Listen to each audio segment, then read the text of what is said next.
fun facts, or maybe not so fun facts about goals, is that only 8% of people actually achieve the goals that they set, but only 20% of people set goals at all. So the fact that you're even here wanting to set goals, set better goals, puts you in the top 20%. 3% of people write down their goals, which is pretty low. And only 1% of people track their goals daily, which I find pretty amazing, because if you think of trying to get a fire going and you only check it every other day, you're going to lose the fire. And that's how I think of goals. I think that the momentum is so important. So I'm going to talk about ways that we can do that as well.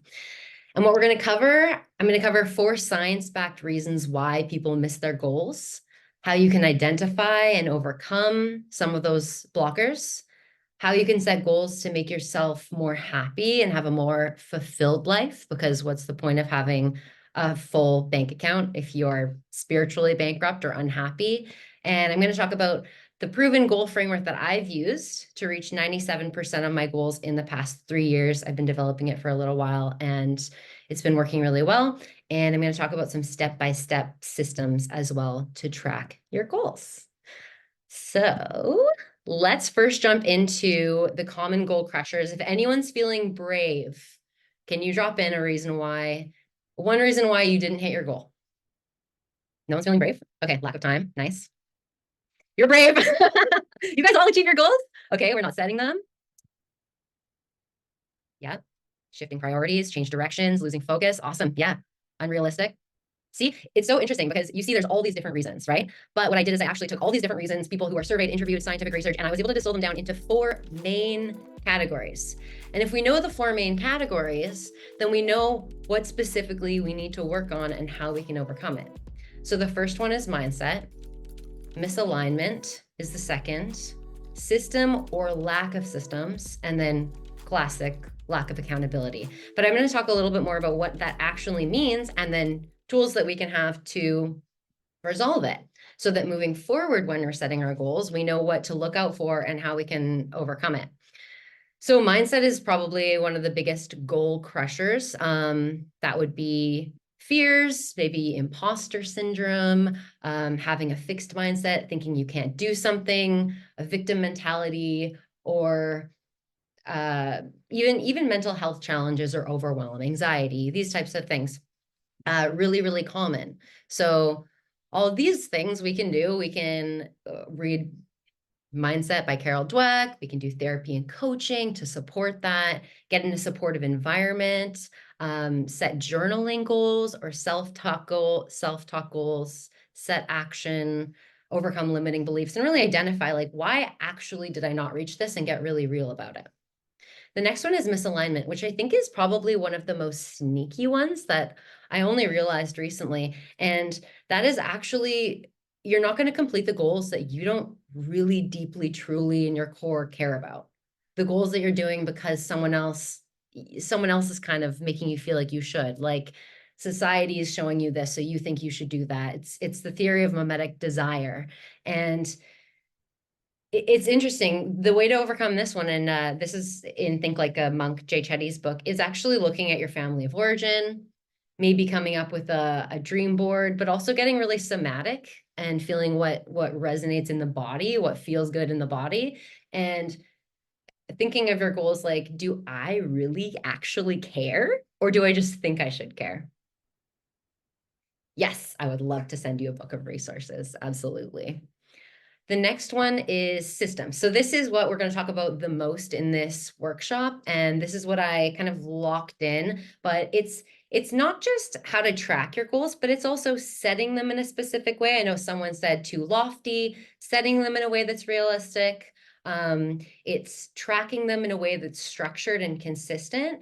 And then I also built a system that it's called SMART plus goals. So we know SMART goals, but this is a few other additional safeguards to, like, really lock it in. And if you stay to the end, I actually have an offer too in alignment with this. So you're going to be interested in that. And then the next piece, accountability. This is a super common one. I definitely struggle with this one the most, and that is losing momentum. giving up because you get busy, excuses. It's really, really hard to get into a new habit. Actually, studies show it's it's so difficult to get into a new habit, but once you're in the habit, it's actually more difficult to get out of the habit. So some ways to overcome this are going to be accountability sprints, which I'm going to talk about in the workshop as well, so you can take action on your own. I'm going to share the framework for that as well. Building new habits, and even taking a course that you must attend. So if you have to go to a school or you have to go, I do yoga classes because I know I just have to sign up and I'll get a $20 late fee that I don't want to pay. And then accountability sprints. Okay, so now we're going to jump into setting goals for happiness. And the reason why I feel this is so important is because when people think goals, they think hustle, they think got to get ahead, make more money. But if you're doing these types of things and you're ending up feeling unhappy or sad or demotivated or anxious because of it, it's going to impact the richness of your life. So I believe that goals are really about feeling accomplished and fulfilled and achieving your dreams so that you can actualize and step in your potential and improve your mental and physical health, make more money, but feel more happy.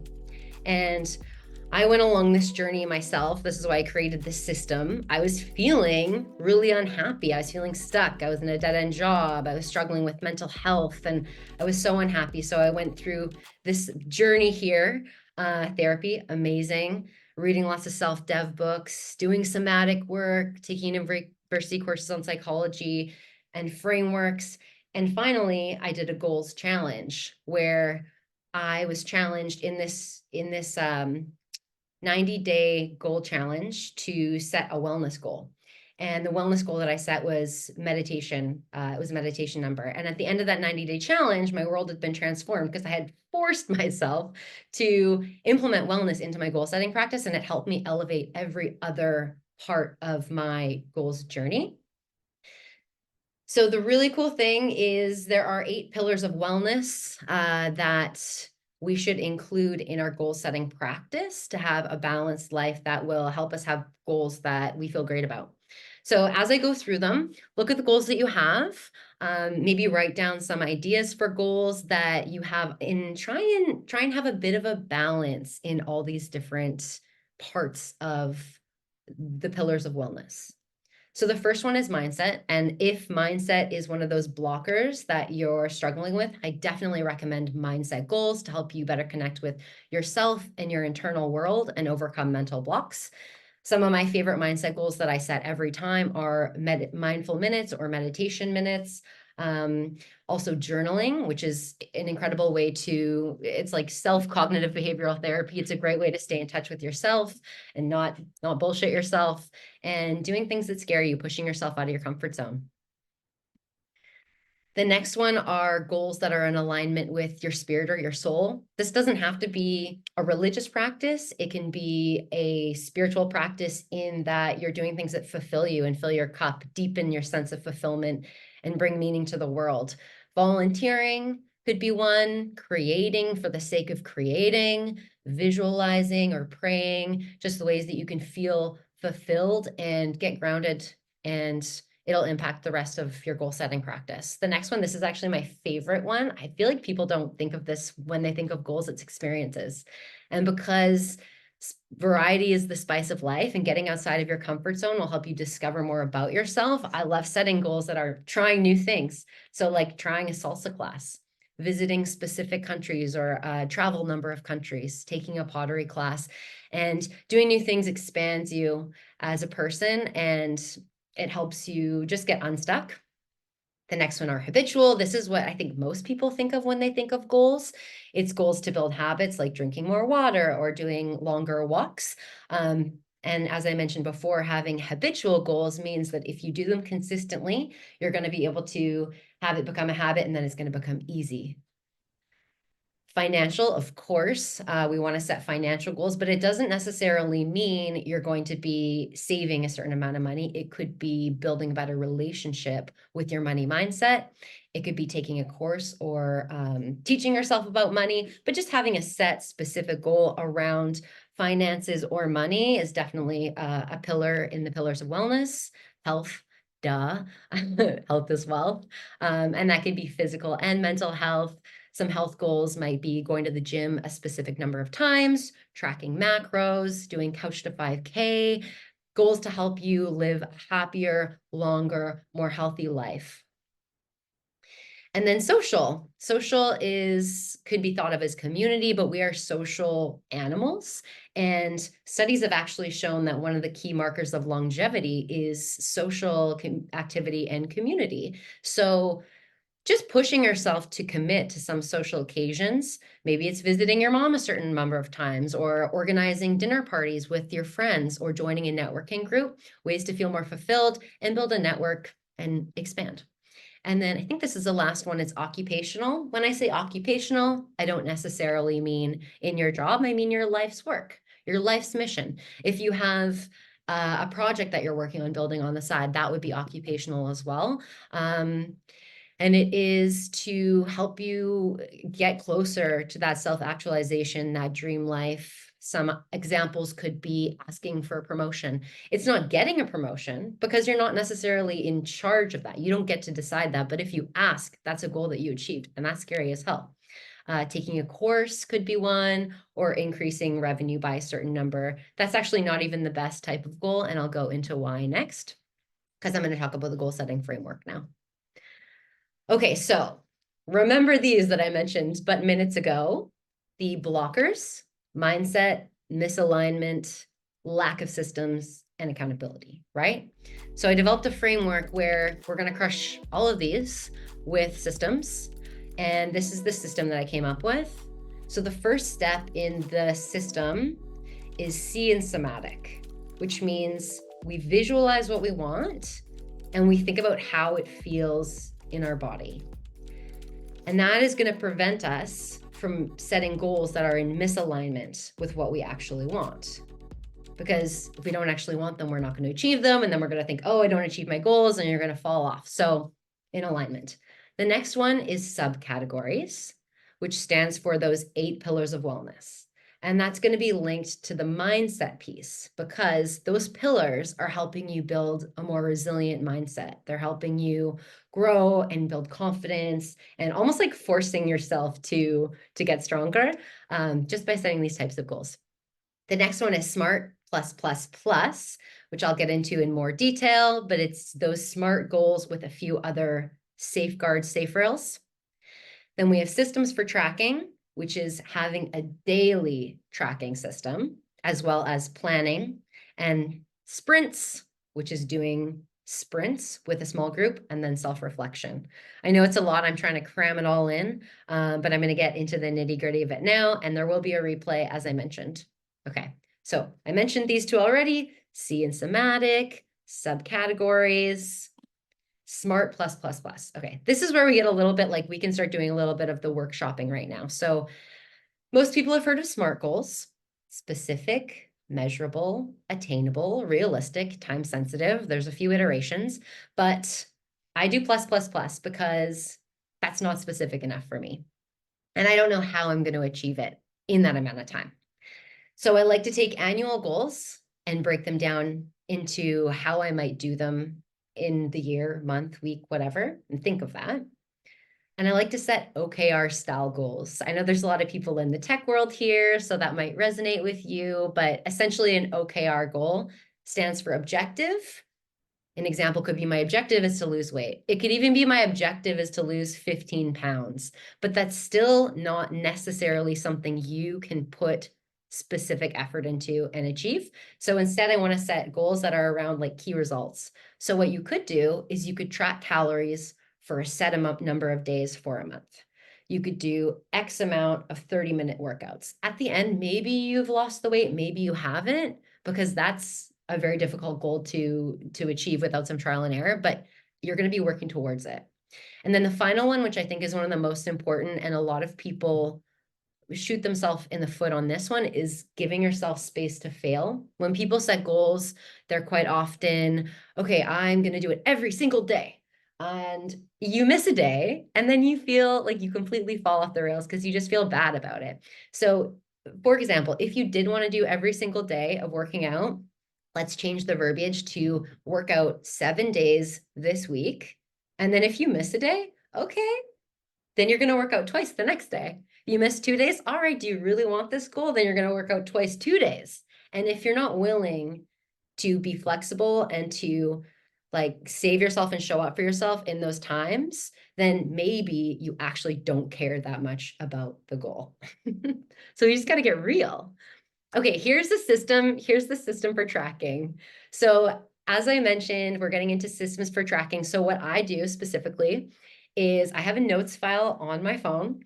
This is a screenshot of my notes. And I use Bitmojis. Y'all got to check out Bitmojis. And I start with my intention, my keywords for the year. That's like, that's like my visualizing. Then I go down and I write 1 to 3 of those SMART plus goals for each of the wellness categories that I mentioned. And this is an exercise where, you know, it feels really good. You give yourself space and time to do it. And then the third piece is I do a recurring calendar invite to make sure that I'm checking in and in alignment with my entire year.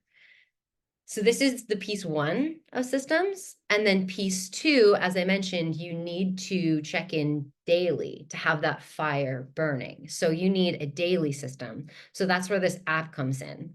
So what you can do is you can use an app on your phone. You put in the goal, you put in why it's important to you, the target number, and then in this app, there's actually the categories built in, and you can choose set the goal. And then you have it on your phone right there. So you can choose more or less. And the thing that I love about apps like this are, for example, one of my goals is mindful minutes, 3,000 mindful minutes for the year. And every time I do a 10-minute meditation, I get to press that button 10 times and it feels amazing. The app is called, I'll tell you a little bit more about the app at the end, but it's Triple G. And I will give you more info on it. And then the last piece is, I want to leave you guys, have this quote here. So action is a great restorer and builder of confidence. Inaction is not only the result, but the cause of fear. And that's why, even though we're doing these tracking metrics and we're checking in daily, sometimes we lose momentum and sometimes we need a little bit more support. So what I do is quarterly, I do a sprint with a friend or with a group. And I have a dashboard here that you guys can see. It's just Google Drive. And then you've got the different colors. And then we meet every single week, once a week. And we set these goals ahead of time. You take your yearly goals and then you break them down into like a chunk. Okay, I'm going to focus on these 5 goals that I'm behind in. And then you track them during the week. And the final piece is self-reflection. After every month or every year, it's key to just reflect on how you did and think, did I take radical ownership of my results? Did I make any excuses? If so, why? Are my goals bringing me joy or do they feel like burdens? And it's just getting really real. I've set up my goals before on my yearly tracker, and then I started and I've been like 2 or 3 weeks into the year and I'm like, I don't really care. I set this goal from a place of ego, like, oh, it'd be so cool if, but like, I don't actually care. And if I don't just like let it go, then I'm going to feel guilty about not accomplishing it. So it's just like being okay with being like, it's okay to not do the goals that you thought you wanted to do, but we just need to get clear on them. So in summary, it's just identifying what the goal crusher is that's blocking you, using the 6S framework to get balanced and aligned goals and have systems for tracking, and then setting up your goals and systems for tracking. Two more quick things. So as I mentioned, that app I was showing you, it's going to be dropping in the App Store soon. It's going to be Triple G Tribe. That's actually the app that I'm building because I did not find an app that specifically did this. I had to jimmy a few different solutions together. So I'm so excited to be able to bring something that can help people achieve their goals with this system. And then the other piece is anyone who signed up for this workshop, I'm going to be doing, I know this was super fast and I want to work with people more to be able to help you get more locked in SMART plus plus plus goals. So I am going to be offering a free goal setting call using the Calendly link. I want to learn more about your goal setting process. I want to learn about what's blocking you. And that's what the call is going to be about. It's going to be about sharing information and learning what your experience is. And I have a couple minutes for questions if anyone has any. The sprint slide, yes, absolutely. So this is the sprint slide. And I'm thinking of offering too, like on the call, I want to talk about and see if people are interested in doing a sprint and coordinate maybe a small group of people. Good luck, everyone, on your goals this year. You guys are going to crush it. I believe in you. Bye for now.